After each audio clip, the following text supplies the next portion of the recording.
Imagine a seguinte situação. Você e a sua esposa trabalham, ganham lá um dinheirinho todos os meses, mas as suas contas estão desequilibradas. Você não consegue sempre pagar a fatura total do cartão de crédito, também tem um crédito imobiliário com uma parcela muito alta, enfim, aquilo atrapalha muito a construção patrimonial. Mas, eventualmente, você consegue fazer um dinheirinho sobrar ali no final do mês. O que você faz com esse dinheiro? Você usa ele para que ele gere mais dinheiro, ou seja, você investe ele, ou você deve utilizar ele para quitar as suas dívidas? Foi mais ou menos essa dúvida que um leitor, que um ouvinte, que algum seguidor aqui do canal do Clube do Valor deixou para a gente, e foram essas as dúvidas que eu tratei com o meu colega Fiago no novo episódio do podcast Tranquilidade Financeira, que gerou esse vídeo aqui. Se você achou interessante ver como a gente responde as dúvidas das pessoas que nos acompanham e quer ver a sua dúvida respondida num episódio novo, então clica aqui no link que vai aparecer no card, não sei se é aqui ou aqui, eu sempre me confundo, vai estar aqui embaixo também, e participe você também do podcast Tranquilidade Financeira. E agora, eu sugiro que você dê um like nesse vídeo, se inscreve no canal, assiste até o final para você curtir aí esse episódio e ver o que eu penso sobre esse assunto. Beleza? Grande abraço e até mais. Então, estou aqui com meu colega Thiago para mais um episódio do podcast Tranquilidade Financeira. E esse episódio naqueles, de formato resposta de dúvidas da audiência. Aliás, eu vou deixar na descrição desse episódio um link para caso você que está nos ouvindo queira participar aí do podcast Tranquilidade Financeira com a sua própria dúvida. Você preenche o formulário, a gente recebe aqui e a gente escolhe aí algumas dúvidas para responder nos episódios aqui. É isso aí. Então, Ramiro, hoje, baseado até nas perguntas que a gente fez ali no Insta, no que chegou pra gente via Insta, e até um Typeform que tá rolando aí em alguma das nossas páginas aí na internet. Só deixa eu traduzir pro pessoal, O Typeform é o formulário online para vocês colocarem as suas próprias dúvidas. Isso, desculpa aí se não ficou muito claro. Mas então, a gente deu uma mapeada no que a gente recebeu da audiência, e então, eu vou começar a trazer aqui a primeira que a gente recebeu. O primeiro do nosso ouvinte, ele trouxe assim: bom dia, sou empregado, empresário, trabalha com locação de imóveis próprios, e a minha esposa, autônoma, é advogada. Primeiro ele está situando a situação dele, Temos um grande desequilíbrio de contas, cartão de crédito / crédito imobiliário de longo prazo que consomem o dinheiro que eu gostaria que estivesse trabalhando para mim. Pergunta: como agir em paralelo? Saldar contas / sair do vermelho e ao mesmo tempo usar o dinheiro para gerar mais dinheiro. Aí, Ramiro, ele já citou algumas coisas que são bem comuns aqui, que a gente recebe. E uma delas é o tema principal que eu acho, é o cartão de crédito, Como é que a gente usa cartão de crédito numa situação dessa também? Tá, boa, Thiago. Então vamos começar com um conceito básico, de educação financeira, de finanças pessoais, que muitas vezes não é do conhecimento da maioria das pessoas, o que é super comum, porque a gente não é ensinado sobre educação financeira na escola, não é ensinado sobre como lidar com dinheiro na faculdade em nenhum momento da vida. Sim. Mas tem uma ideia muito linda, uma ideia que a gente defende muito aqui, de fazer o nosso dinheiro trabalhar para a gente. Sim. Que é quando a gente consegue poupar um determinado valor, mensalmente ou trimestralmente, mas enfim, a gente consegue juntar um determinado valor e a gente aplica esse valor em alguns ativos do mercado financeiro, ou a gente usa ele para construir uma empresa.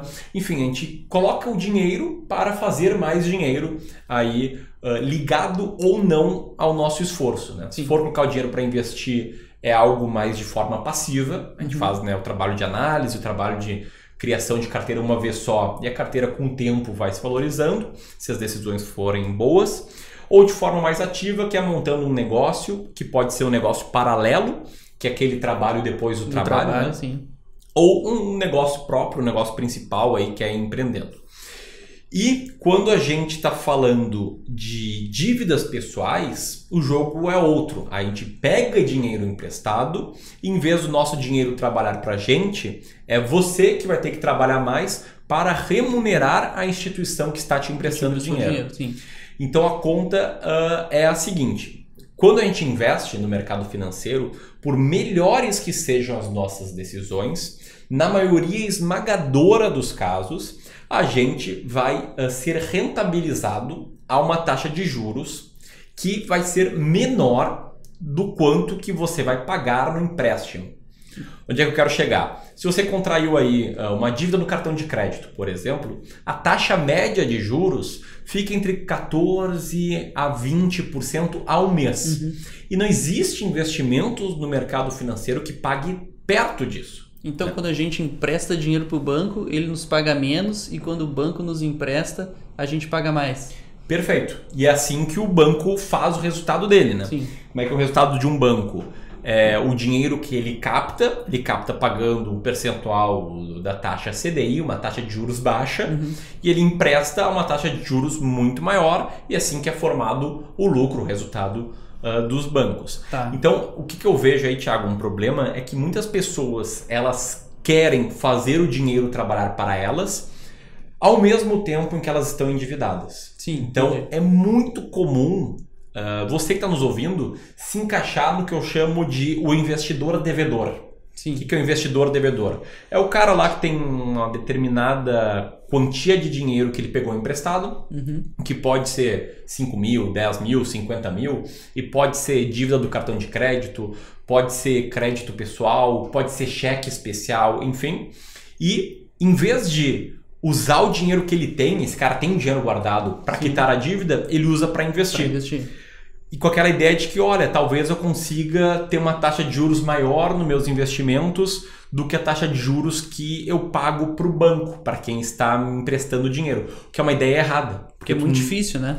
Muito difícil. Isso só acontece, raramente, em crédito subsidiado, como crédito, por exemplo, para construção civil, crédito imobiliário. Sim, entendi. Que é um crédito um pouco mais barato, que ainda assim, mas que muitas vezes... Que é fomentado, né? Tu diz isso. que é subsidiado pelo governo, é fomentado, mas que ainda assim, muitas vezes, ainda assim é maior do que você conseguiria investir no seu dinheiro.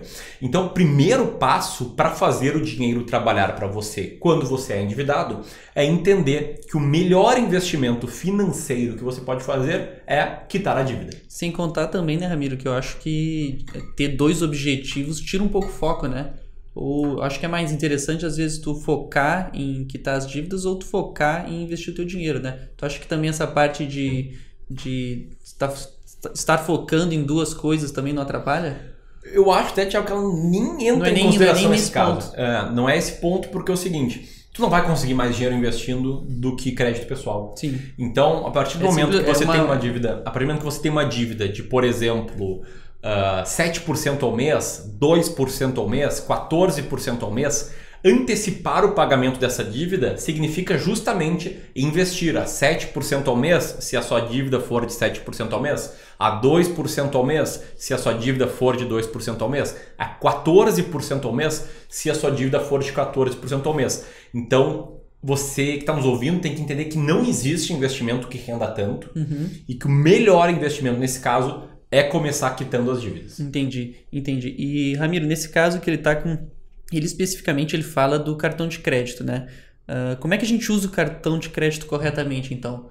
Para quem está nessa situação... Porque a gente sabe que tem gente que mistura muito, paga tudo no crédito, mas aí chega no final do mês não consegue quitar aquele cartão. Como é que...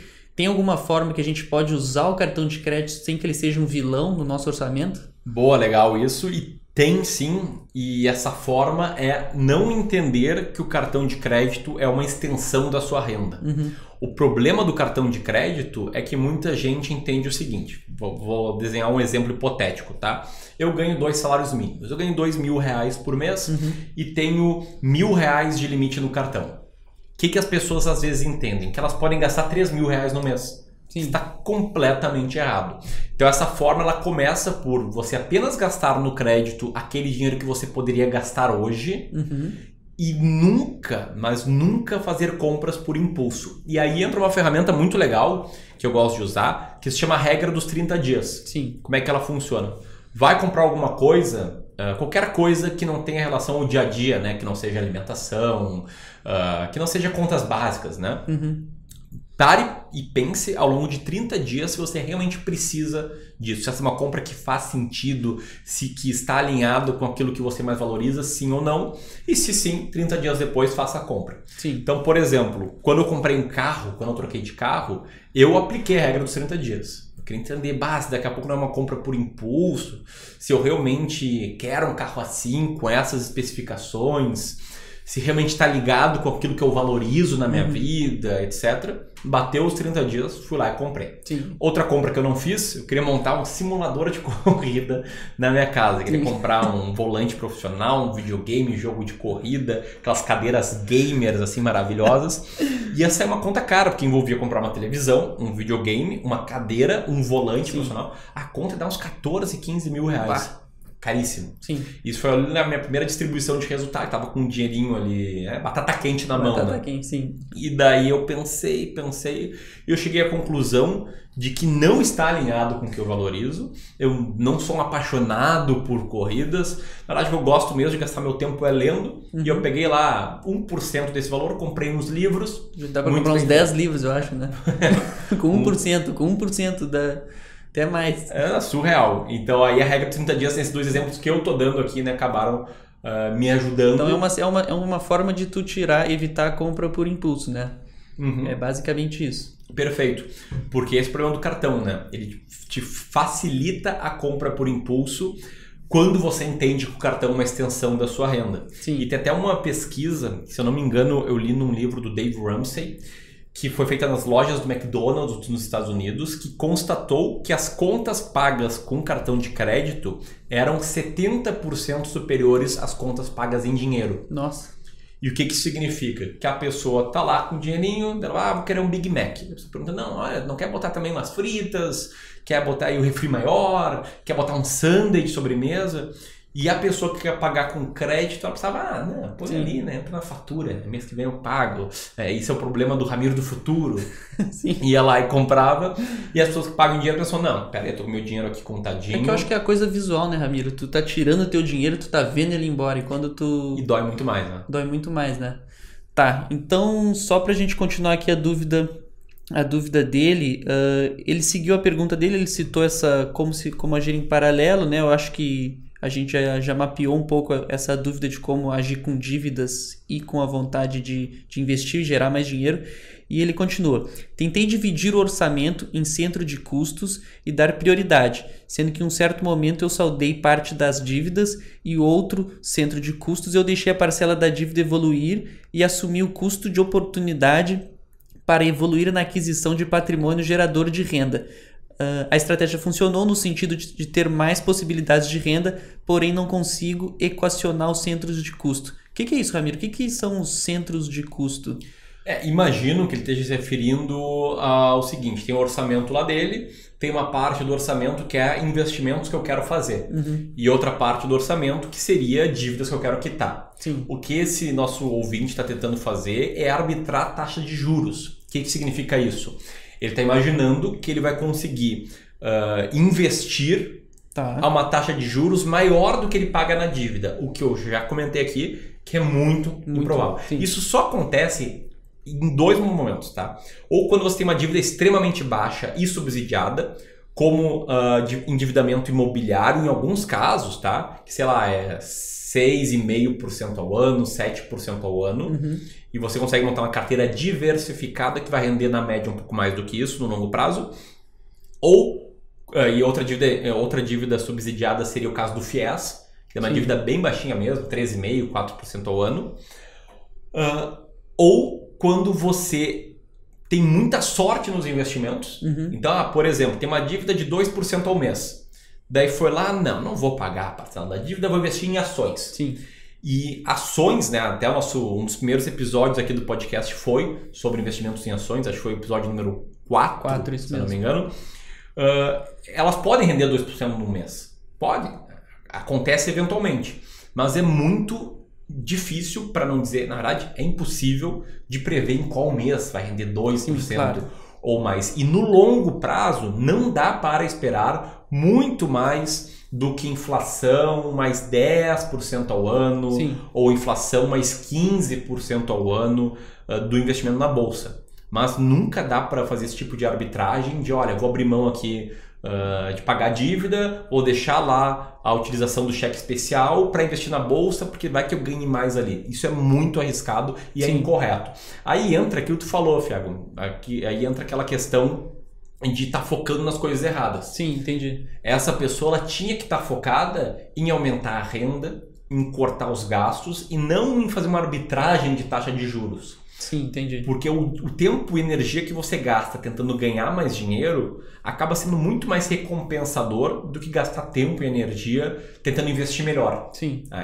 O retorno é muito mais positivo para você tentando ganhar mais dinheiro do que tentando investir melhor. E olha que eu sou uma pessoa que defendo muito investimento, sou gestor, né, de investimentos, tenho a nossa gestora aqui, mas essa é a verdade. Eu vejo que muitas pessoas dedicam muito tempo à procura do melhor investimento e pouco tempo à procura do como eu consigo ganhar mais dinheiro no meu dia a dia. Tá, e entendi. Então, assim, eu acho que nessa situação dele aqui, com essa parte de financiamento, né? Sempre a gente cai... Eu estou trazendo até um outro ponto, que a gente sempre cai naquela dúvida clássica, principalmente em imóveis, que quando a gente pensa em fazer um financiamento, é algo de longo prazo, cai naquelas situações que a gente comentou anteriormente, de tu ter uma taxa de juros um pouco mais baixa por ser subsidiado, e cai aquela pergunta, como é que a gente decide se é melhor alugar, ou seja, pagar o aluguel mensalmente, ou a gente fazer um investimento maior que é ir comprar o imóvel, né? Financiar o imóvel?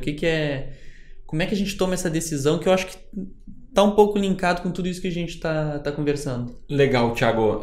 Já antecipo assim, que eu não vou entrar nos pormenores da conta aqui, senão a gente ficava mais uns 15 minutos conversando, e não é a ideia desse tipo de episódio, né? Fechar ali em 20 minutos mais ou menos, quando eu bate-papo eu contigo e alguém mandando dúvidas.